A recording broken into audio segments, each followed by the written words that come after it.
Chapter 5. What Shall I Do?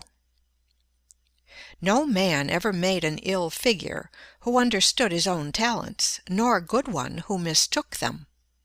Swift. Blessed is he who has found his work. Let him ask no other blessing. Carlyle. Whatever you are by nature, keep to it. Never desert your line of talent. Be what nature intended you for, and you will succeed. Be anything else, and you will be 10,000 times worse than nothing. Sydney Smith. He who is false to present duty breaks a thread in the loom, and will find the flaw when he may have forgotten its cause. Beecher. I am glad to think I am not bound to make the world go round, but only to discover and to do, with cheerful heart, the work that God appoints. Jean Ingelow. Do that which is assigned you, says Emerson, and you cannot hope too much or dare too much. There is at this moment for you an utterance brave and grand as that of the colossal chisel of Phidias, or trowel of the Egyptians, or the pen of Moses or Dante, but different from all these. I felt that I was in the world to do something, and thought I must, said Whittier, thus giving the secret of his great power. It is the man who must enter law, literature, medicine, the ministry, or any other of the overstocked professions, who will succeed. His certain call, that is, his love for it, and his fidelity to it, are the imperious factors of his career. If a man enters a profession simply because his grandfather made a great name in it, or his mother wants him to, with no love or adaptability for it, it were far better for him to be a day laborer.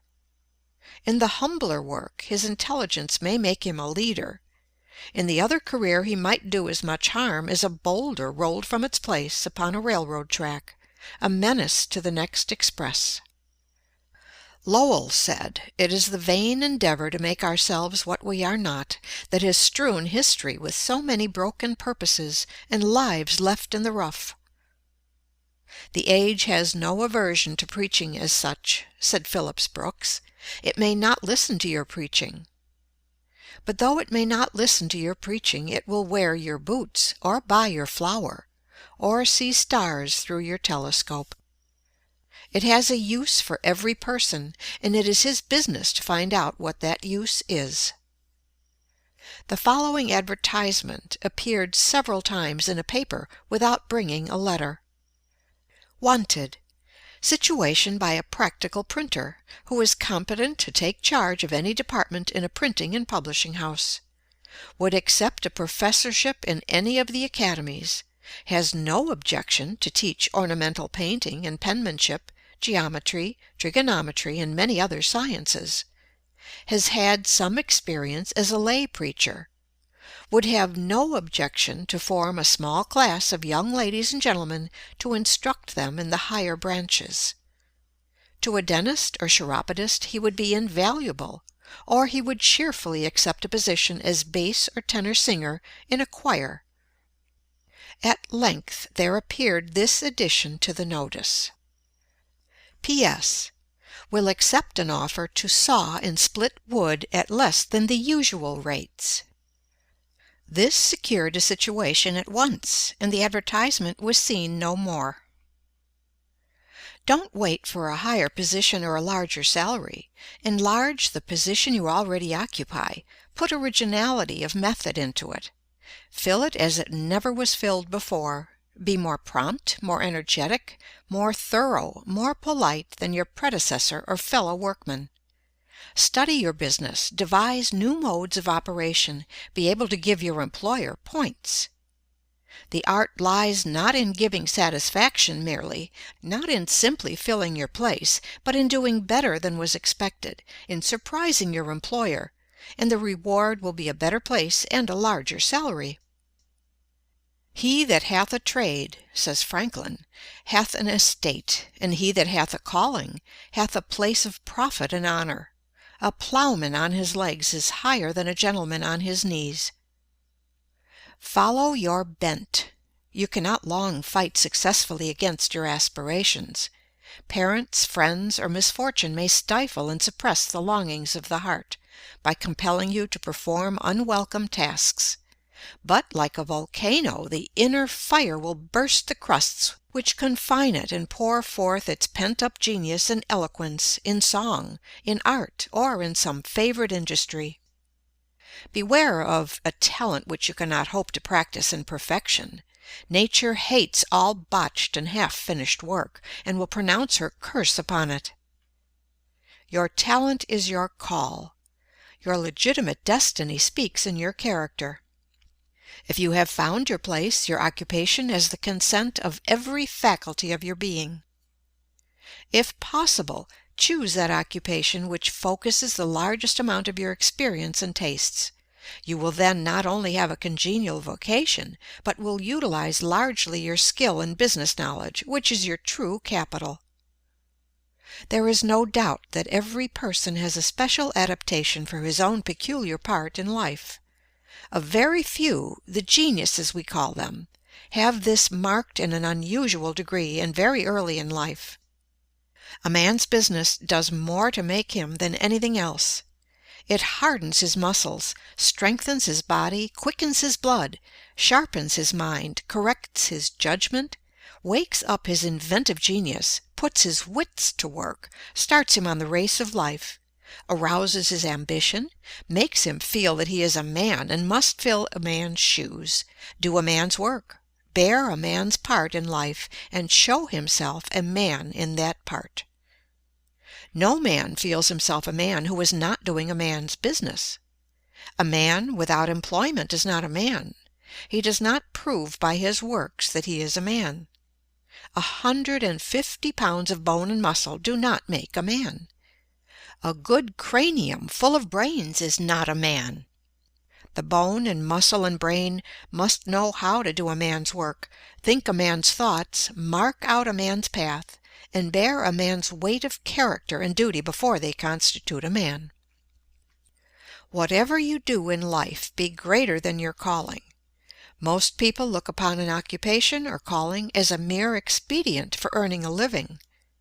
What a mean, narrow view to take of what was intended for the great school of life, the great man-developer, the character builder, that which should broaden, deepen, heighten, and round out into symmetry, harmony, and beauty, all the God-given faculties within us. How we shrink from the task and evade the lessons which were intended for the unfolding of life's great possibilities into usefulness and power, as the sun unfolds into beauty and fragrance the petals of the flower. Girls, you cheapen yourselves by lack of purpose in life, says Rena L. Miner. You show commendable zeal in pursuing your studies. Your alertness in comprehending and ability in surmounting difficult problems have become proverbial.